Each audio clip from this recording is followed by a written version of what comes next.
Welcome to Idea Tennis, where we challenge ideas, elevate thinking, and serve up conversation that make you question everything. But I think for a lot of new entrepreneurs, they aren't afraid of failing. They're afraid of people watching them fail. True elevation requires for you to be seen, and in this case, to be heard. Because you gotta be the first one that's sold on this thing. And if you're not sold on you, on yourself, it's very hard to convince other people to be sold on it. People are going to judge. People are going to talk. People are going to say whatever they want to say. Lately, I have been of the mindset of let them watch and let them talk. Could they possibly say that she went for something? I'll tell you this right now. Why? Because I have worked my ass off. I have put in my dues. I have poured into myself. I have poured dollars, resources, energy, hours to becoming this version of Jess. I am not going to play small because someone else is intimidated by what I'm doing. Jess, there's a saying that says, a prepared man beats a prepared speech any day.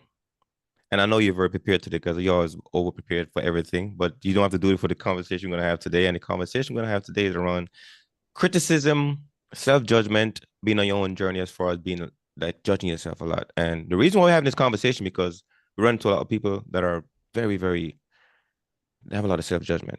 And if you're a person that's listening to this right now, you join the conversation, we're going to talk about self-judgment, the criticism that we put on ourselves, and what that means. So I'm curious about you, Jess, when you just start off your journey as an entrepreneur.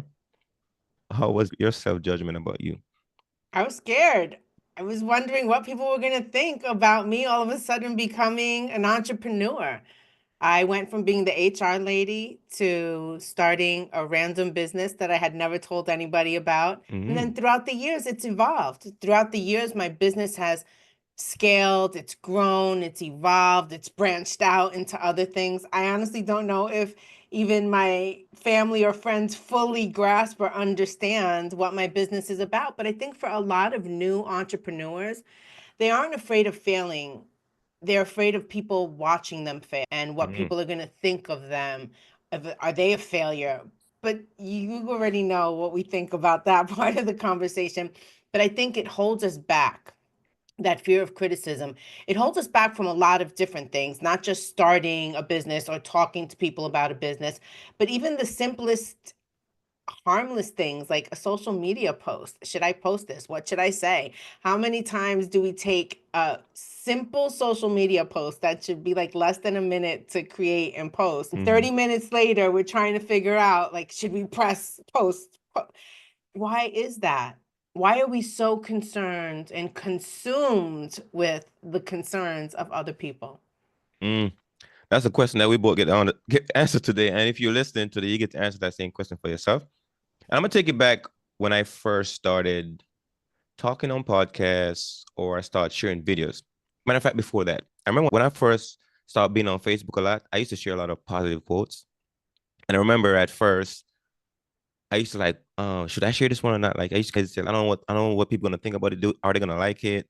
But I used to hesitate sharing. Like even somebody posts a good quote, I used to hesitate on sharing it because I'm like, I don't want people to see this on my feed. Or what are they gonna think if I share something like this? Like all those things happen. But then little by little, I start sharing. I'm like, I see something I like, I just share it. I see something I like, I share it. And I start sharing and I get the habit of sharing. And that eliminates me wondering what people think about it, whether or not, hey, I like something, I'm gonna share it. Or does something make me think differently? I might not agree, but I'm sharing it because I want to see what other people respond to it.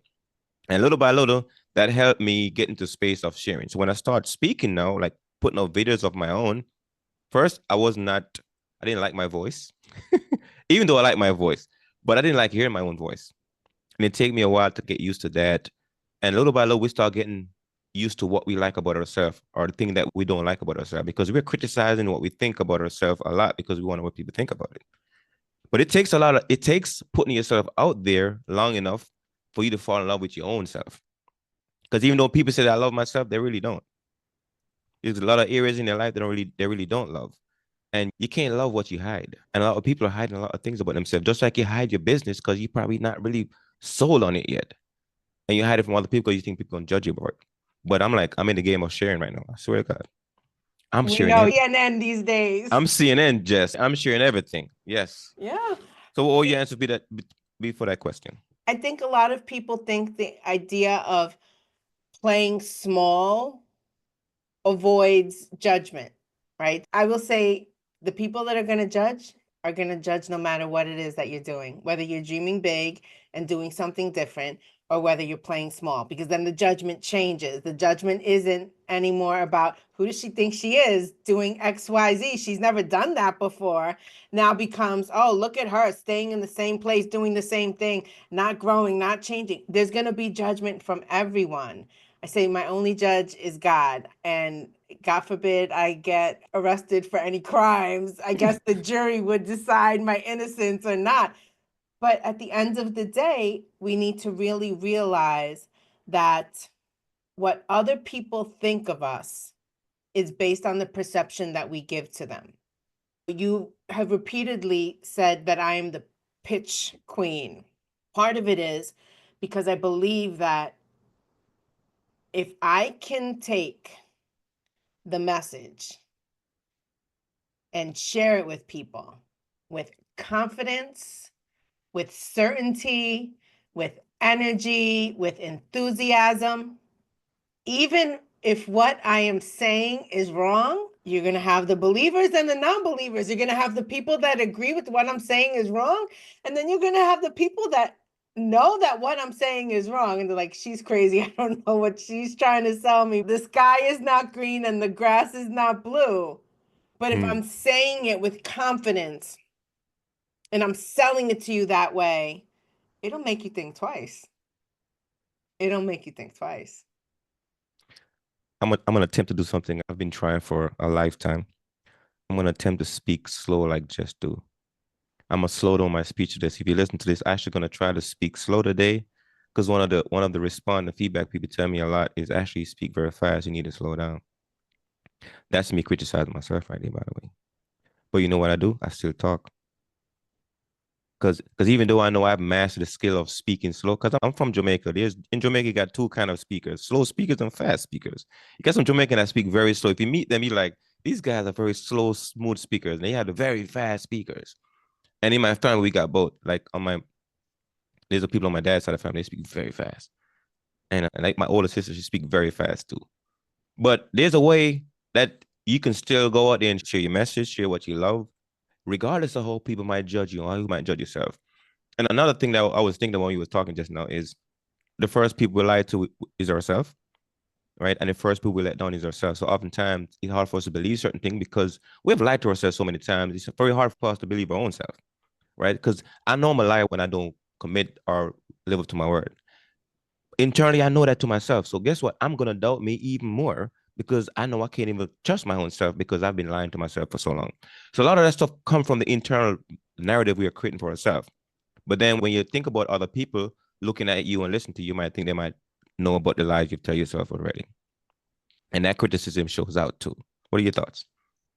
I mean, true elevation requires for you to be seen, and in this case, to be heard. Whether it's heard speaking fast or heard speaking slow, the point is that you're actually going out and sharing a message that needs to be heard.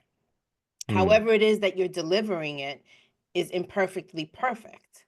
I think that when you set the goal of, I want to be better, do better, I want to grow, I want to elevate, I want to get to the next level, I know that this has been always my self sabotage of thinking to myself that I talk too fast, that people can't understand my accent, that all those things that we say to ourselves as to why we can't be a public speaker, why we can't have a podcast, why we can't motivate large crowds of people.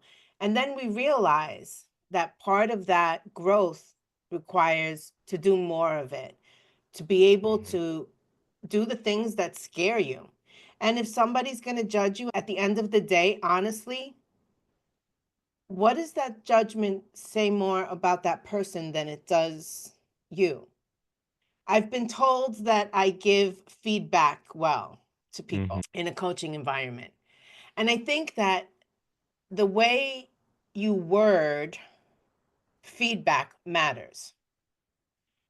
either comes off as critical, which is criticism, or it comes back as food for thought and self-reflection.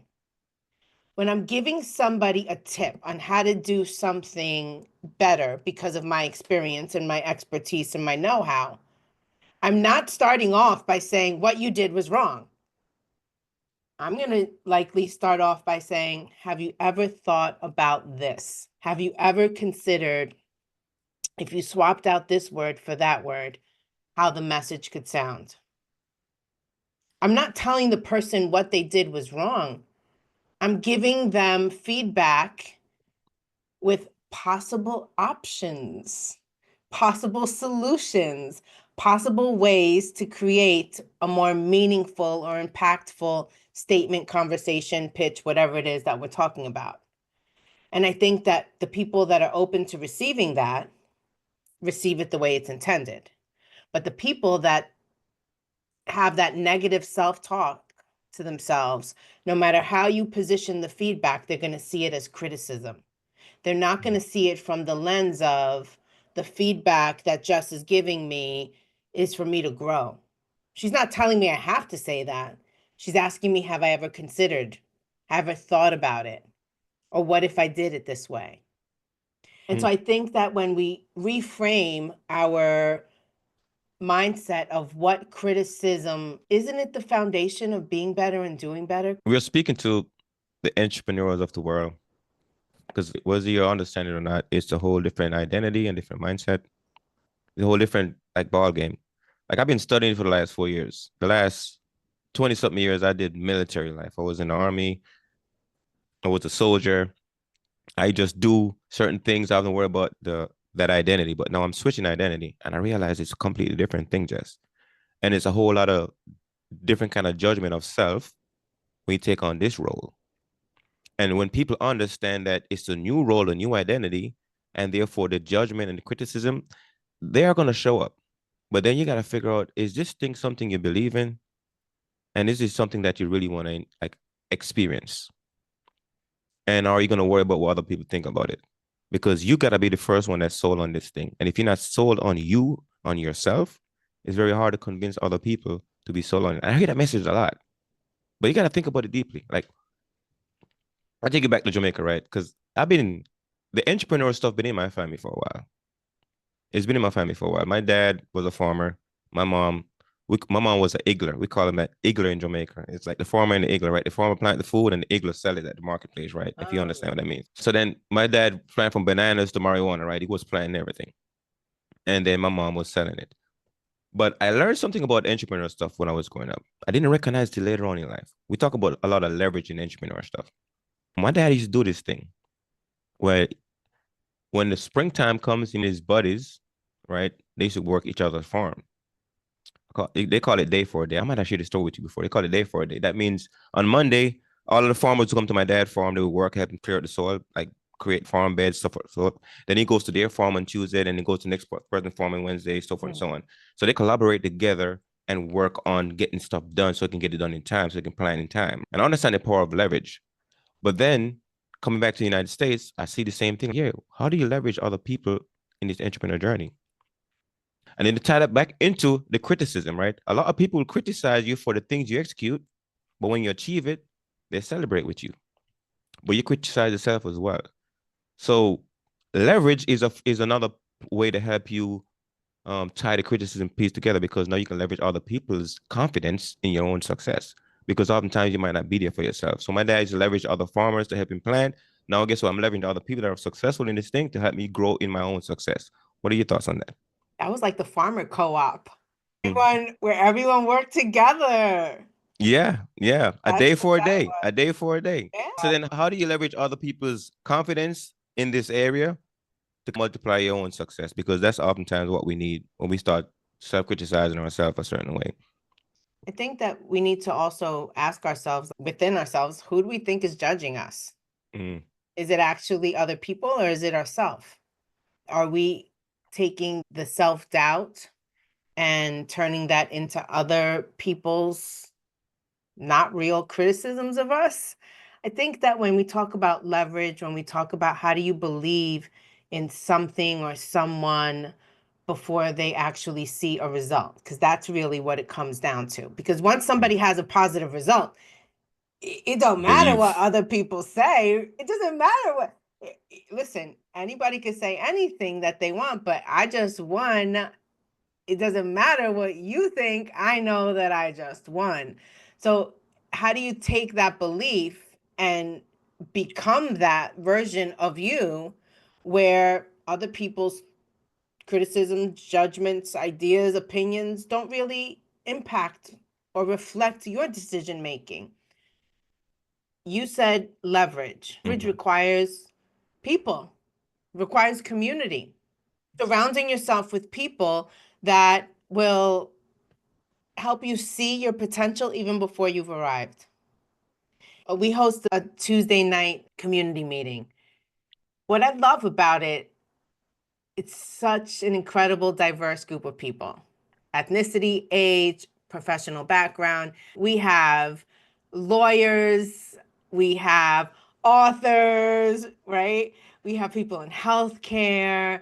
We have so many diverse individuals. But I think that one of the things that they all do for each other is build each other up, not only within the community, but outside of the community. I actually saw on TikTok last night. I was trying to clear my mind. And so the best way for me to do that is just to like aimlessly watch some TikTok videos and before bed, which is not a good thing. But I saw The rabbit hole. someone, We all go down there yeah, sometimes. I saw somebody from the community put TikTok video, and the TikTok video was made up of lots of different pictures. And one of the pictures she put was a screenshot of a text message from someone in our community to her. And I was like the proud mom. I took a screenshot of it. I'm not gonna lie, I'm that creep that does that so that I can zoom in and see who said what. And when I saw that the two people were building each other up, it was so heartwarming to me. I was like, this is what I've worked so hard for people to see, that community, it's more than just people. Community is what bridges the gap for us. It's the people that have different talents and skill sets and different strengths that allow us to see different perspectives, that build us with the confidence, that feed and nourish the inside parts of us that sometimes we're too afraid to actually say, this is how I'm feeling. But you can see it when they show up in the community. You can see the people that are having a tough day. You can see the people that are just happy because they're here with their people. That's what community does. That's what being able to say, because I showed up even when I didn't want to show up. Someone recognized that in me and helped me realize that the fact that I showed up is what matters the most. Not how I showed up, but that I showed up. And that you show up for yourself. That you show up for yourself. Something that sometimes we overlook is other people saying something good about you, how much that impact you sometimes. Because we don't know what other people are going through and how much judgment they're putting on themselves too at the same time. We don't know that either. And sometimes when you compliment somebody, tell them, hey, man, I saw you doing what you're doing and I think you're making progress. And all those things help. And even going back to the farmer story here, because I see how hard my dad worked. And it's good sometimes when people buy stuff, right? Because even when we're in business, we want somebody to purchase what we're putting out. And when somebody buy it and I see him like happy about making sales, happy about selling this product, and the same thing. And when somebody lift you up and say, hey man, I see what you're doing, that kind of eliminates that criticism. Because I'm gonna give another story about my dad. My dad gonna show up today. I'm gonna find a way to tie this in here really quick. But my dad was telling me a story about when he was farming this marijuana field and he was planting pretty good. And then it was getting right before it's like for him to harvest it. And it was like he used to bleach late at night in the farm watching the weed field. We're talking about marijuana right now. And he was telling me cause my dad used to go home really late and go like really early, right? Because he always stay in the hills to make sure nobody see him leave. So they don't know if he's there or not. But for some reason, someone was bleaching on him, watching him. And once he left, they went back and raided his field. So the next morning when he went back there and he noticed it, he said, son, I cried. Like I cried tears. It was like I was so mad. I just cried. And he was like, I was so mad. I left, I just walked from the field. I went to the town. I went to sit at the bar and I had a few drinks for the day. I was done. I was like, he was so mad. And so he was so mad. He couldn't even, he just, but anyway, but it made me think about when you go through stuff, you're trying to put your stuff out there and somebody just cut it off. Oh my God, that have a big impact on you. But I think about that a lot sometimes when I'm putting out my stuff out there. And somebody, we talked about in the last part, we talked about credit thieves on the last podcast. And sometimes you put stuff on people steal your credit, not like credit you for it. And then a lot of that stuff people worried about, am I doing this thing? And then if I fail and somebody see me fail, then how I'm gonna feel about myself, how much I'm gonna criticize myself. And sometimes you might not fail because of your not because of your effort, because somebody cut you off. Somebody stole that stuff. Right. And then you're like going through that. So a lot of people are what I call it, they're captured or they're captivated or captured by the past, the history, and now they gotta walk forward from that, and that takes a lot of work because a lot of stuff happens in the past that didn't go so well. What are your thoughts? People are going to judge. People are going to talk. People are going to say whatever they want to say. Lately, I have been of the mindset of let them watch and let them talk. Could they possibly say that she went for something I never imagined her doing? That she did something she never spoke about? That I actually mentioned at family dinner like 2 weeks ago. My sister is trying to raise money for a cancer walk. She's a breast cancer survivor. And so past couple of years I've walked. And so she says, "Oh, save the date April 27th for the next This year? walk." And I said, "Oh, I can't. I have a commitment that day." That's what I tell her. I'm real down low with my family. And so she was like, "Change the commitment." I was like, "I can't change the commitment. It's my success event brunch and we're doing a book launch." She was like, "Whose book?" And I just looked at her, I was like, "A book, my friend Asher's book." And she was like, "Why do you have to do it?" I said, "Well, because I'm part of the book." She was like, "What do you mean you're part of the book? You didn't say anything to anybody that you're doing anything with the book." And I'm like, "I don't know." So, like, why do we play small? Why do we not, especially the people that are family, why don't we share the things that we do with them? That's a good question, Jess. Why? Right? Why ain't Why you don't we share the things that we do with them? Mm, It's not because I'm ashamed of it, right? mm. It's not because, You're shy of it, not ashamed. yeah, I'm shy of it, and not because I don't want the world to know. I want the world to know what I'm doing. Am I concerned that people are going to think, who does she think she is? I'll Mhm. tell you this right now. I'm not going to say the bad word I want to say, which is the F bomb. But hell no. Why? Because I have worked my ass off. I have put in my dues. I have poured into myself. I have poured dollars, resources, energy, hours to becoming this version of Jess. I am not going to play small because someone else is intimidated by what I'm doing. We talk about the version of ourselves that we want the world to perceive. For a long time, people perceived me as a version of me that I wasn't, that I thought that I The was HR lady. that HR lady who thought she was always right, who didn't make mistakes, who and that is not who I am. I've always leaned into the fact that is not who I am. I've made a lot of mistakes, publicly and privately. I've made a lot of mistakes, but I've never allowed those mistakes to define me. I've never allowed those mistakes to hold me captive or keep me trapped. I've allowed those mistakes to become blessings and lessons, stepping stones to where it is that I want to be. People are going to talk anyway, but does it Mhm. really matter to me? No. Why? Because why are they busy talking about me and not talking to themselves or to their family about what I want and what they want in life, what they should be doing, dreaming, doing something different, starting a new hobby? Why are you worried about Jess? Worry about yourself. I'm gonna tie back. When we open up, it says we teach what we want to learn, right? And it's interesting that thought popped in my head at the beginning.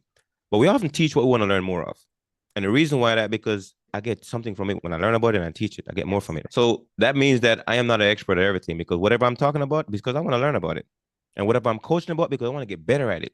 So I do more people because I want to learn about it. So now coming back to the conversation we're having right now, we're having this conversation because we want to get better at this as well. You're not just that we are expert at this, we want to get better at this. So now when we talk about, you were saying you're shy to share the book, it's the same thing here, my friend. Like my family, I don't tell them everything I'm doing either. For some reason, I don't know. It's the same. Maybe you listen to this right now, you're probably having the same thing. Like not telling your family about all these things. But I know I gotta get in the spirit and energy of sharing with everybody what I'm doing. Because if I don't, they won't even know what I'm doing. Yes. And so when it comes back to your business as an entrepreneur and the judgment you have because you're worrying about what other people think, I'm sharing it. You got to start sharing now. Like it's hard to promote yourself, but you got to promote yourself. Because if you don't promote you, who's going to? How do you expect to run and operate and scale a successful business if no one knows about the business? Yes, true. Marketing is another thing why I'm studying marketing too.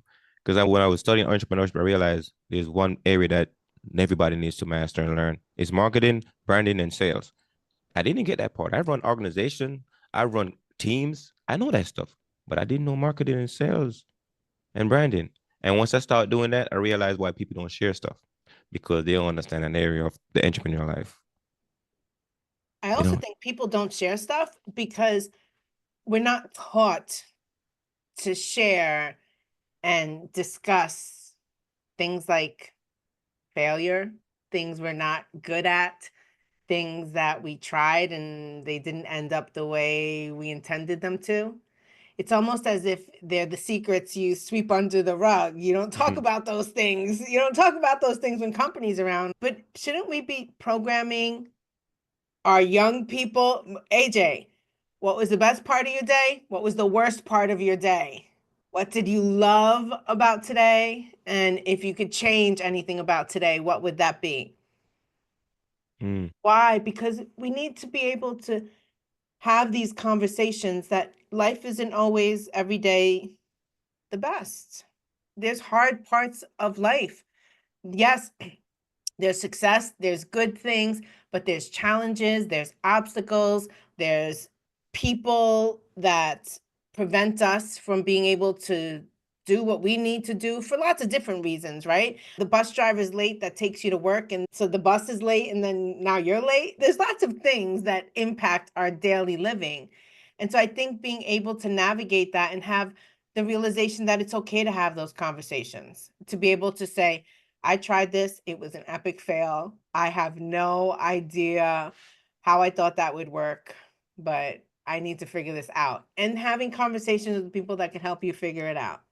People that have been there, done that, or people that have creative mindsets, creative ways of looking at the world. I think that those are the conversations that we need to start normalizing. It's okay to talk about the things that don't work out.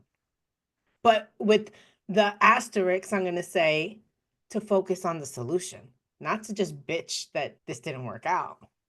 I gotta ask you this, by the way. It's stuck in my head. I'm listening, but I'm also thinking too. How do you feel about this book that you're coming out in on 27 that you're afraid to tell your sister about? You're so, I am not afraid to tell my sister about it, first off. I haven't told anybody about it. No, I really haven't, but no. So I feel good about it. It's the Mhm. first Of many books we're gonna of write many together. books, but it's the realization that what the book is about, that my Mm-hmm. story matters, your story matters, the listener's story matters.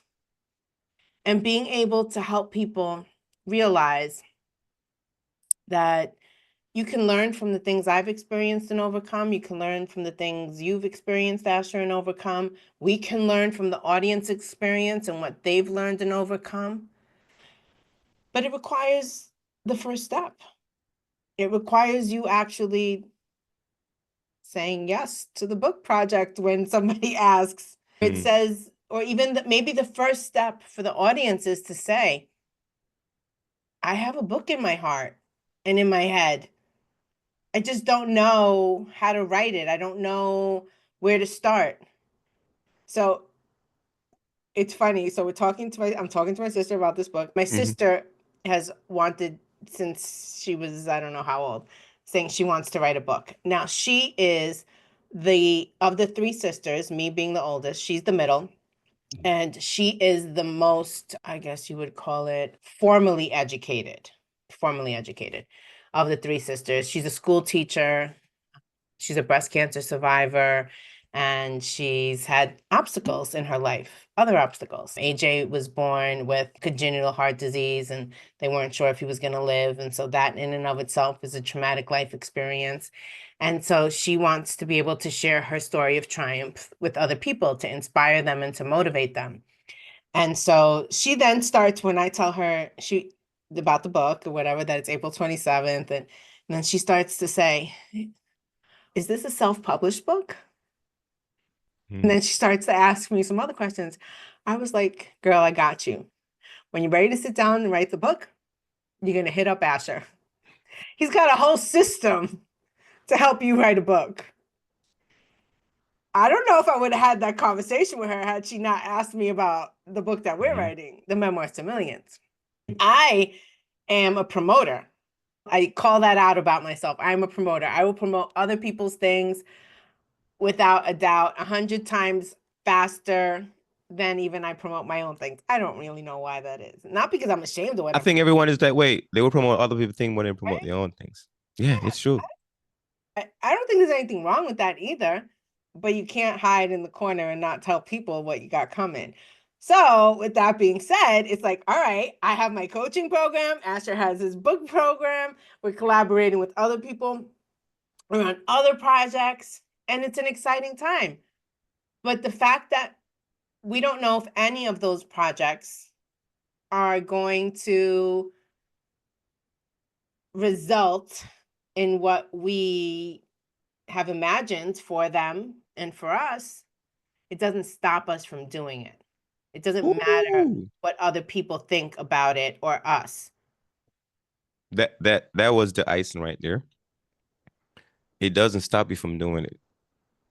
Because when people think about the thing they want to do, and they start having that fear of judgment and criticism, it's whether or not it's gonna turn out what they think it's gonna be and what they tell people it's gonna be. But they want to wait to tell people about it when it's successful.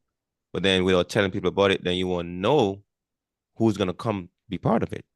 Because we're in the business of communicating with other people, connect with other people. And without other people, this thing is not gonna work because we need people in it because it was made for people. Right? If I'm gonna build this car in the back of my garage, and that's okay. When the car is done, I can show you the car. But this is not what we're building. What we're building requires consumption from other people, experience from other people, involvement from other people, and it requires us to tell other people about it. And that's very difficult. So thank you so much for sharing the journey with your sister a little bit, chat with them. Because I tell you what, I'm gonna confess right here. When I wrote my first book, second book, third book, fourth book, I'm on my fifth book right now, right? When I started writing those books, it was very hard for me to tell people about it because it was my story. Some of the stuff from my ideas. And I didn't learn the journey of being an entrepreneur and go out there and being a spokesperson for your thing. And I see why the reason why people go with non-self-publishing because that organization can help you market your stuff, whatever. But when you gotta do it yourself, it's very hard, Jess. It is It's very hard. hard. Yes. I think that's part of the reward, the Mm-hmm. authenticity of it, that you took something that was an idea and birthed it to life, and that Mm-hmm. you stayed true to what you wanted to do, and you navigated through the obstacles and overcame the challenges and asked people in your inner circle to take a look and share thoughts and see how they can help you elevate the projects, in this case, the books. I think that's what all of us should be doing. When we talk about authenticity, that's what matters. Transparency and authenticity. When you hear someone's success story or you see someone's success on social media, and I've said this before, you see the end result.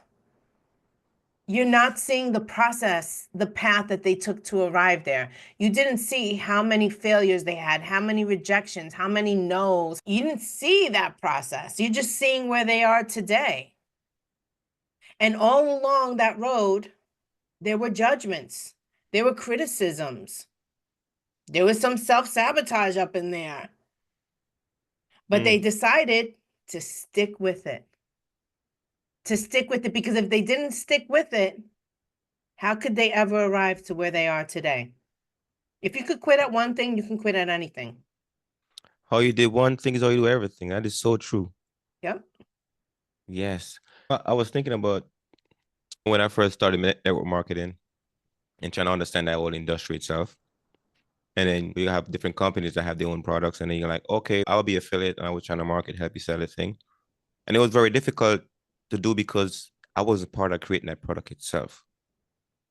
When I started creating my own product, and I'm part of that whole product creation myself, it gives me a different kind of energy. Okay, I can go talk about it because I believe in it because I was part of creating it. They had me start thinking, how many people think that way? If they wasn't part of creating that product, how hard for it for them to start selling it or putting it out there? Or do they have to be somebody that used it and experienced it life changing a certain way for them to go sell it? So I guess there's two part to it. But I guess because I'm a creator, if I'm not part of creating it, it's very hard for me to sell it. What are your thoughts on that? I'm curious. I think it's incredibly important for people to believe in what they're selling, not Mhm, just going out and selling it. I mhm, cannot sell something that I do not believe in, that I'm not passionate about, that I don't have some level of understanding. I don't have to understand all of, if I'm talking about, let's say, vitamins, I don't need to understand the science and all the ingredients. What I need to do is to be able to have a testimonial to share, a story to share, a positive outcome, what the benefits are of the product versus me talking about the science and the ingredients. That's mhm. something that you can read online. But I think that if you just try to sell something for $1, instead of trying to sell something that's going to solve or add value, the sale feels a lot different. And for a lot of people, I'm going to give you the example. So when I started my network marketing business, I started with my love of beauty, all things Mm-hmm. beauty. And now I needed money desperately at that season of my life. I hadn't worked for a long time. We had a mortgage we didn't have. Our son was going to a private, oh boy, Jesuit school that had an incredibly high tuition. And we weren't going to take him out of school because all of a sudden I got sick and I couldn't work anymore. And when I decided to take a risk that I could do something outside of the box and start my business because I loved makeup and I knew people that used makeup and that loved makeup just as I did, I almost pigeonholed myself into the makeup lady. That's what I almost pigeonholed myself to. Because although my company had much more to offer than makeup, they saw me actively building business with makeup. And because maybe they weren't interested in makeup, then they didn't think that my business could possibly help them in any way. And knowing my backstory of taking a ridiculous amount of prescription pills a day, over 20 prescription pills every single day, was my Why? life for many years. I barely left my home. I was very ill. I had very little to no quality of life. I start this company and this business that I wasn't looking for because I needed money. And about a year and a half into my business, I decided to look into vitamins that the company Wait, wait, offered. wait. I didn't know you was taking 20 pills a day, Jess. So I was actually taking 25 prescription pills a day. And I still have the paper that I used to walk around with in my purse. And Eric used to have one in his wallet. God forbid I had a medical emergency, because who can remember all that medicine? So on one side of the page, so actually the paper had all my doctors, their phone numbers and their like information. And then on one side of the page, it had all the medications that I was on. And then on the other side of the page, it had all the things I had been diagnosed with. And then on the bottom half of on the bottom part of the page, it had all the hospitalizations and specialized testing I had gone through. And that was my life for a very long time. And people in Mhm. my close family and friends circle, they knew that. They experienced it with me, a lot of them. I was hospitalized multiple times a year. I was turning down family function invitations because I wasn't well, and people were dropping off meals periodically for my son and Eric, and because they knew I couldn't care for my home the way I used to because I was so ill. And so then I started this business that I wasn't looking for, learned about the company's science-based patented formulations of their nutraceuticals and the unique delivery system that they had. And I spoke to my doctor about them after me learning about them for almost a year. And then I decided that I wanted to do something different because all of those 25 prescription pills that I was taking, I was still feeling horrible. I still had no quality of life. And could it get any worse? I didn't see it getting any worse if I tried something different. So I took a leap of faith and decided that I was going to figure out how I could go from taking 25 prescription pills a day to taking vitamins that could replace the medicines that I was taking.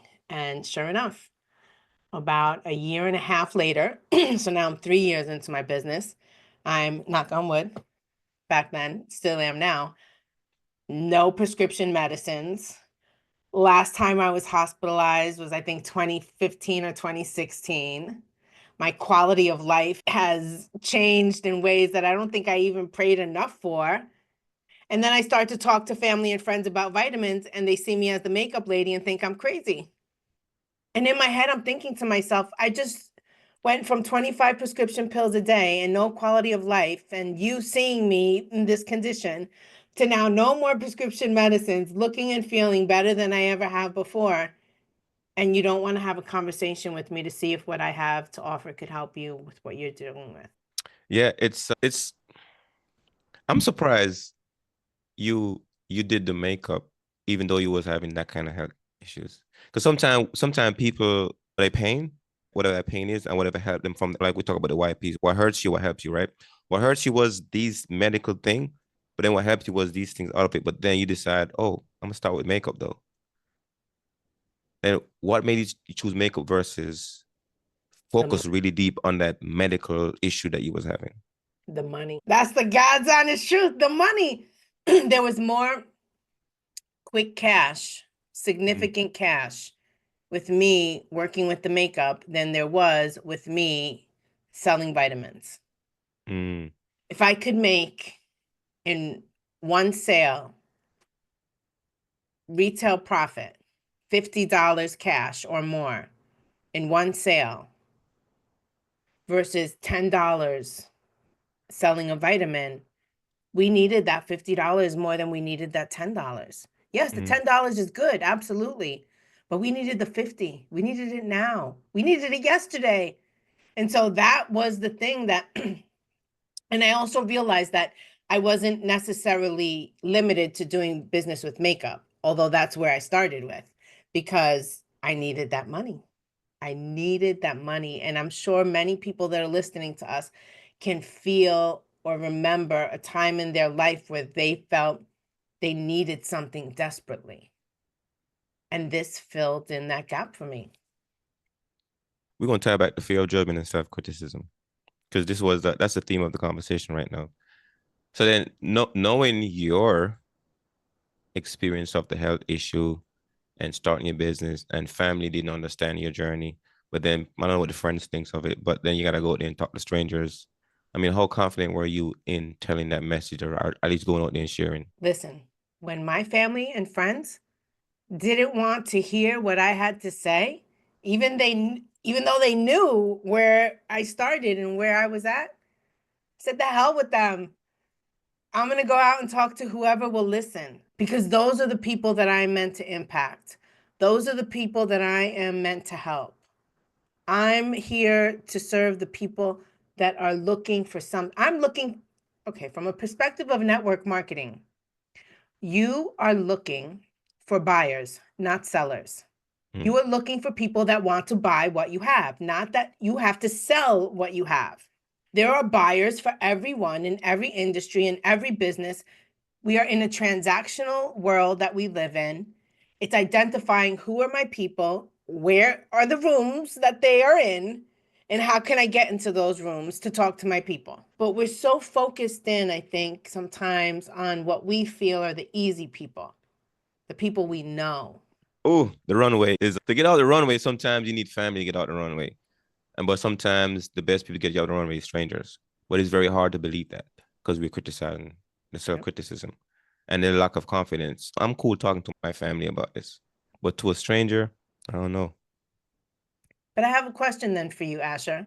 What do you have to lose with the stranger? That's a good question, Jess. I have nothing to lose with the stranger because the stranger doesn't know, and I don't know what the stranger needs. But I'm gonna go back to a dating. For example, to walk up to a person that you want to date, it's very hard to say hello. My name is such and such, and I do this for this, and I like to talk to you about this today. It's very difficult, Jess, because we're Of getting judged. course, because you just did it all wrong, Asher. You just did it all wrong. I hope our audience doesn't do it like that. I can give away my secrets of approaching. All right. I can get that secret away. With the ladies and with business, that's not a good pitch. It's relationship building. Mm, There's two kinds of people that you, there's two, I'm going to say mindsets that you have with regard to a stranger and you in business, selling your hmm business and having the confidence to do so and not worrying about what they're going to say or they're going to judge you. One is the just straightforward right then and there, I'm going to go for it. Hey, Mm. Asher, I know we just met, but I'm looking to connect with people. And I don't know why or what, but something about you says that you could possibly be my people. Man, this lady trying to sell me something. I'm not trying to sell you. I'm trying to help you. God put me here today to bless you, Asher. Mm. And then But you just go for it. but you know what? With that kind of confidence, we're gonna have a conversation. But I Hmm have nothing to lose. Why wouldn't I?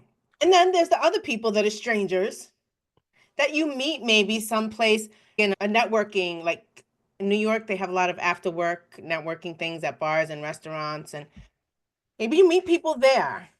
And those people, you don't just want to go for it. Those people you want to actually build a relationship with. So the goal isn't for me at that event to pitch to everybody in the room.